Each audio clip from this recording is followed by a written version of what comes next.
السلام علیکم.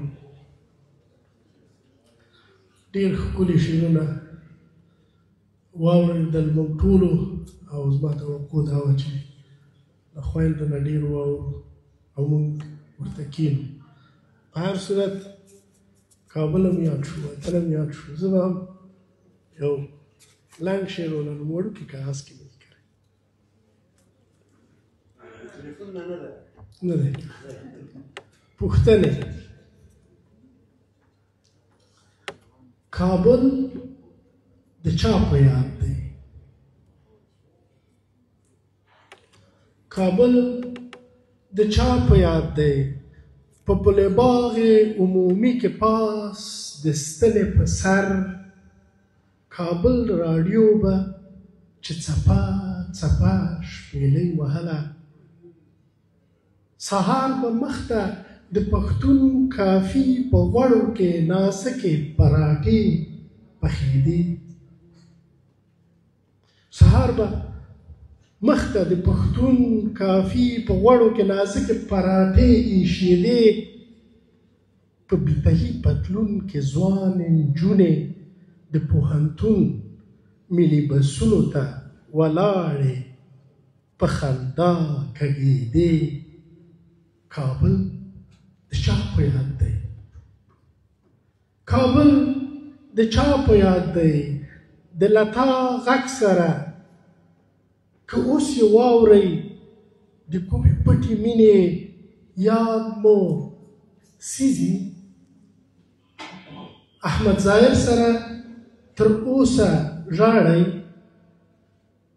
راځئ رښتیا ووایئ، په منډیي کې تر خنګرو خټې ښکلې نه وې؟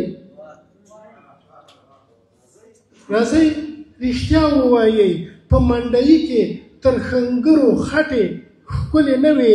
مازدیګری مو مشک په شا سقاو کوڅه کې یاد دی؟ سهار سهار مو نانوایي سره څښلي د تودې ډوډۍ ځانګړی عطر.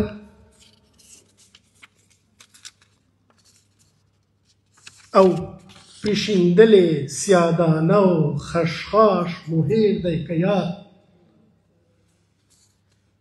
لیسې نه پټ بهارستان یا هم آریون ته تللی؟ شعلې امر اکبر او انتوني مو چېرته لیدل؟ په فروشګاه کې مو غرغر د شیریخي بیلر په یاد دی که نه؟ کوم مازدیګر مو د کابل نندارې خواته له هغې سره وعده کړې وه؟ کوم مازدیګر مو د کابل نندارې خواته له هغې سره وعده کړې وه؟ کابل د چا په یاد دی؟ کابل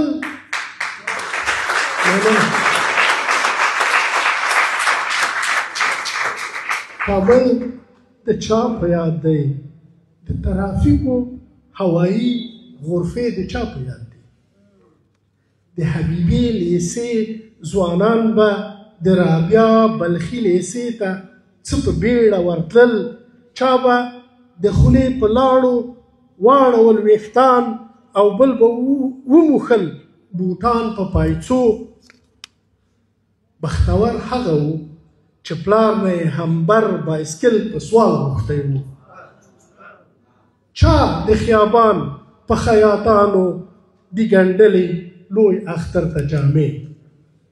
د صدفي تڼیو لنډ کمیس او لوی لوی یخنونه بخیدارې لوی لوی پایڅې.